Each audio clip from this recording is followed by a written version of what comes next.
घर को साफ़ सुथरा रखना कोई बच्चों का काम तो नहीं है, बट ये इतना मुश्किल भी नहीं है। बहुत ही आसान है। कुछ टिप्स फॉलो करके आप अपने घर को हमेशा चमकता हुआ रख सकते हैं।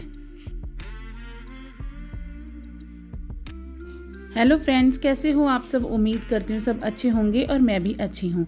तो आपका फिर से वेलकम है मेरे एक नए व्लॉग में, जिसमें मैं आपको ऐसे टिप्स बताने वाली हूँ जिससे हमारा घर बिल्कुल ही हमेशा के लिए जैसे व्यवस्थित रहेगा, साफ़ और चमकता रहेगा। तो सबसे पहले जो टिप है वो है कपड़ों की। जब भी हम गाइस कपड़े धोते हैं तो वो सूखने के लिए जब डाल देते हैं तो हम ना सूखने के बाद थोड़ा सा आलस कर जाते हैं कि वो कभी हम इधर रखते हैं कभी उधर रखते हैं। अगर आपको घर को हमेशा व्यवस्थित रखना है तो तुरंत ही वो कपड़े जब सूख जाते हैं उनको जल्दी से फोल्ड करके आप अपनी अलमीरा में सेट कर दें। इससे क्या होगा कि घर में कपड़ों का खलारा जो इधर उधर पड़े रहते हैं वो हमें नहीं मिलेगा, और कपड़ों का खलारा नहीं होगा, बेड सेट रहेगा तो हमारा घर व्यवस्थित ही लगेगा। तो ये रात का टाइम है जब मुझे समय मिलता है, मतलब मैं कोशिश करती हूँ। अभी कपड़े मैं उतार के लेके आई थी स्टैंड से, तो मैंने साथ के साथ मेरे पास टाइम था तो मैंने साथ के साथ उसको फोल्ड करके अलमीरा में सेट कर दूँगी। इससे क्या होगा कि हमारी ये हैबिट अगर हम अपने अंदर डाल लें कि आलस को दूर करके कपड़ों को तुरंत फोल्ड करके, इससे तो कपड़ों में सिलवटें नहीं आती हैं। दूसरा, हमारा काम बहुत कम हो जाता है, प्रेस करने का झंझट भी कुछ कपड़ों में हमारा आसान हो जाता है और हमारा घर भी व्यवस्थित दिखता है। और इससे क्या होगा, हमारे नेक्स्ट डे का काम भी हमारा बहुत ही कम हो जाता है दूसरे दिन का। तो ये दूसरे दिन का वीडियो है। तो मॉर्निंग हो चुकी है और मैं उठ गई हूँ। एक दूसरी टिप ये है कि आप अपने अंदर जल्दी उठने की हैबिट डालें ताकि हम अपने कामों को टाइम से कर सकें और उसको अच्छे मन से कर सकें। क्योंकि अगर हमारे पास वक्त होगा तो हम किसी भी काम को व्यवस्थित रूप से कर पाएंगे, बेटर कर पाएंगे। हमें जल्दबाजी नहीं होगी और हम काम को पेंडिंग नहीं छोड़ेंगे कि हमारे पास अभी इसका टाइम नहीं है तो ये हम कल कर लेंगे या बाद में कर लेंगे। इसकी गुंजाइश बहुत ही कम हो जाती, क्योंकि टाइम से उठने से क्या होता है, हमारे पास वक्त बहुत ज़्यादा हम बचा लेते हैं बाकी के कामों को करने के लिए। तो सेकंड टिप मेरी यही है कि हमें अपने अंदर जल्दी उठने की आदत डालनी चाहिए।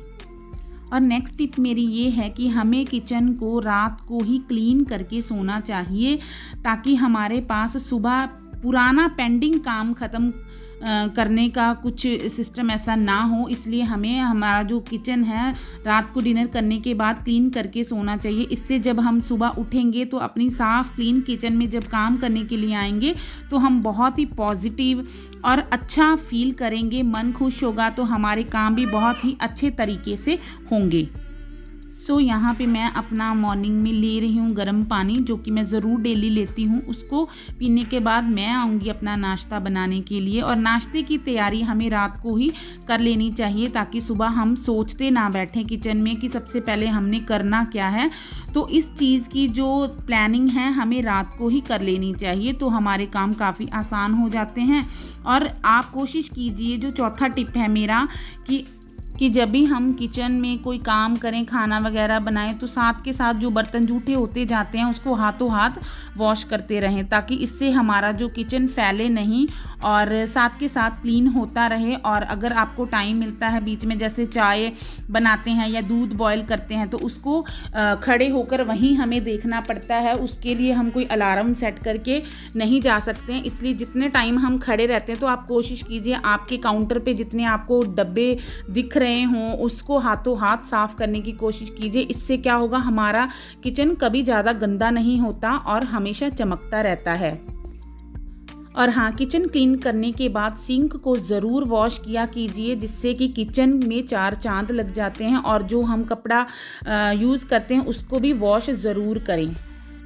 और दोस्तों देखिए, हम जब रूम की सफाई करते हैं तो बेड की बेडशीट वगैरह सब चेंज कर लेते हैं, बाहर से पोछा भी लगा लेते हैं और मोपिंग वगैरह होती रहती है। पर हमेशा हमें ध्यान देना चाहिए कि बेड के नीचे भी कचरा जो जमा होता है उसकी भी क्लीनिंग का हमें ध्यान देना चाहिए। और आप ध्यान दोगे तो आपको पता चलेगा, जो बेड के नीचे हमारा स्पेस होता है ना, जो ऊपर लगा होता है, उसके नीचे जाले बहुत ज़्यादा हो जाते हैं।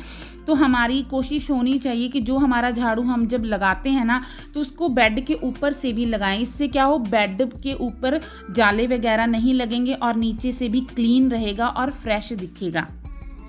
जैसे कहते हैं ना कि जब हम सुंदर दिखते हैं तभी हैं जब हम अंदर से भी स्वस्थ हो, तभी हमारे मुंह पर भी वो सुंदरता झलकती है। उसी प्रकार हमारे घर पे भी जब हम अंदर से क्लीनिंग करेंगे तो उसकी फ्रेशनेस, ताजगी अलग ही होगी। और ये को हमने रोज़ रोज़ तो नहीं करना होता, हफ्ते में 2-3 बार ही कर लिया जाए तो बहुत ही होता है। तो बस यहाँ पे मैं कोने कोनों से झाड़ू लगा रही हूँ, जो कि बेड के नीचे जो बच्चे होते हैं ना, तो बच्चे साइडों से कुछ ना पेंसिल, पेन वगैरह ऐसे फेंकते हैं, जो चीज़ खाते हैं उसका रैपर फेंक देते हैं, पता नहीं चलता। कभी ग्लव्स, अब सर्दियाँ हैं तो ग्लव्स, कैप वगैरह वो ऐसे फेंक देते हैं, तो उसका भी हमें ध्यान रहता है। तो इसलिए हमें कोने कोने से सफाई का भी ध्यान रखना चाहिए। कभी कभी क्या होता है कि रूम में हमारे स्पेस कम होने के कारण जो कपड़े हम पहनते हैं, यूज़ में आते हैं, जो बच्चे और हस्बैंड होते हैं वो इधर उधर फेंक देते हैं। तो हमें ऐसा रूम में ऐसा हैंगर ऐसा बनाना चाहिए ताकि वो कपड़ों को फेंके नहीं, उस हैंगर पे हैंग कर दें। इससे क्या होगा, हमारे जो कमरे में स्पेस है वो थोड़ी सी खाली रहेगी, बैठने उठने का जगह भी बनी रहेगी। इससे हमारा रूम बहुत ही अरेंज और साफ़ सुथरा चमकता हुआ दिखेगा। और साथ के साथ जो विंडोज़ हमारी होती हैं उनको भी क्लीन करना मत भूलिए, डेली की डेली। अब अगर आप थोड़ा थोड़ा भी साफ़ करेंगे तो हमारा घर कभी इतना गंदा नहीं होगा कि हमें ज़्यादा टाइम उसमें देना पड़े। तो जो साथ के साथ छोटे छोटे काम होने वाले होते हैं, तो एक तो ये भी आप ध्यान रखें कि घर में कोई चीज़ अगर ख़राब हो रही है, कॉपी बुक भर रही है, तो उसको आप समय समय से निकालते जाइए। नहीं तो आधा कचरा हम ऐसे करते हैं ना, हमारे इंडियंस घरों में ये होता है कि आधा हम कचरा ऐसे समेटते जाते हैं कि वो आगे काम आएगा, बट ऐसा होता नहीं है। तो आप कोशिश कीजिए कि जो सामान आपके यूज़ का नहीं है उसका अगर आप रीयूज़ कर सकते हैं तो उसको रीयूज़ करिए, नहीं तो उसको अपने घर से निकाल दीजिए। ऐसे क्या होगा कि हमारे पास बहुत ज़्यादा स्पेस हमारे घर में बचती है और घर बहुत ही क्लीन, पॉजिटिव और फ्रेश रहता है। आई होप कि आज की वीडियो आपको मेरी अच्छी लगी होगी। अच्छी लगी हो तो लाइक, शेयर, सब्सक्राइब करना मत भूलिएगा।